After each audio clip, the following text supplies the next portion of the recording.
শেষ পাওয়া খবরে আরামবাগ লোকসভা কেন্দ্রের দশম রাউন্ডের গণনার শেষে প্রায় 7,000 ভোটের ব্যবধান কমলেও এখনও এগিয়ে তৃণমূল প্রার্থী মিতালি বাগ।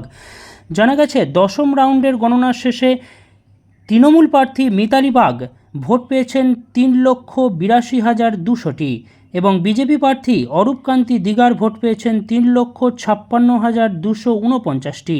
অর্থাৎ তৃণমূল প্রার্থী মিতালি বাগ তার নিকটতম প্রতিদ্বন্দ্বী অরূপকান্তি দিগারের থেকে 25,951টি ভোটে এগিয়ে আছেন। এছাড়াও সিপিএম প্রার্থী বিপ্লব কুমার মৈত্র ভোট পেয়েছেন 53,821টি, সুবীর কুমার রায় ভোট পেয়েছেন 2,027টি, সুকান্ত পোরেল ভোট পেয়েছেন 921টি, অভিজিৎ মাঝি ভোট পেয়েছেন 853টি, অলোক দোলই ভোট পেয়েছেন 559টি, বাবলু ঘাঁটি ভোট পেয়েছেন 902টি, ভাস্কর মালিক ভোট পেয়েছেন 1996টি, রঘু মালিক ভোট পেয়েছেন 8,356টি এবং নোটায় ভোট পড়েছে 9,212টি।